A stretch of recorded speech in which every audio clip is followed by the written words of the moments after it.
I'm coming on here today to talk about two companies. I think I'm gonna end up making two videos because of the direction that this is gonna go. But the first thing is I really wanna talk about post-wash from my Kylin Hair Collections wig.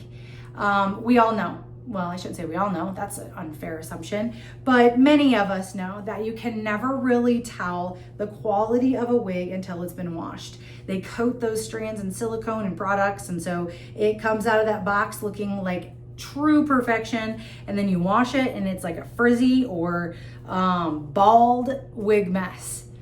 So I just washed, and I have like a wig palooza happening on my counter right now. So I just washed one of my Kylin wigs.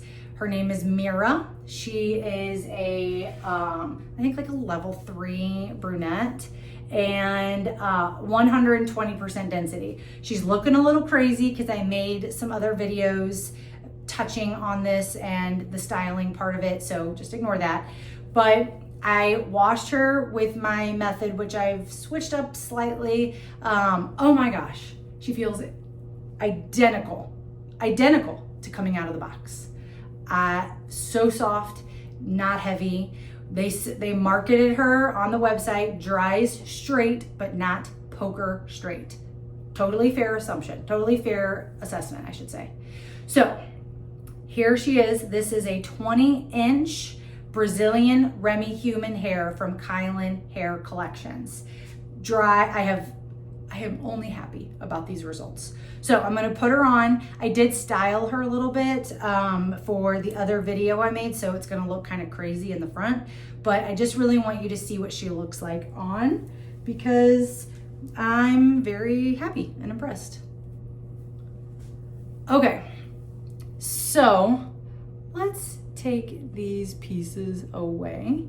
So this is what the hair looks like when it's air dried. It's very, the density is not super poofy. It's 120% density. So I'm very happy. I styled her with my hair straightener and put some curls in, put on some heat protectant, and I mean, it's perfect. It went great. I haven't like super, smoothed or oiled anything. I just put a tiny bit on my hands, but I mean, I don't like to style on my head anymore, so I will not be fully styling this wig that way because I'm spoiled and I can do it on a mannequin head and it's 10 times easier. But overall, putting these curls in, super easy. Look at that. She takes it and holds it. I love it. I already have heat protectant on. I used this one today. If you haven't heard of Abby Young, look her up. She talks about all kinds of really awesome hair products and does, she tries them out and kind of goes through her results. Love it. So this is Mira from Kylin Hair. I lost not one strand of hair in my wash. There wasn't one. I do it in my sink. Not one strand of hair in my sink. So there was no shedding. She dried. I bought these amazing wig stands. They're like the little ones, but they're so tall. I mean, this thing is so tall. It makes my wigs dry so fast. Highly recommend.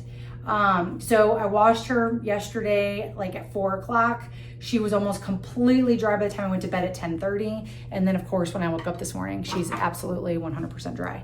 So I used to use the shorter ones of those, but I just found it took longer for the back and the ends to dry because it was just kind of crunched. So I got these really tall ones, air dries, lickety split.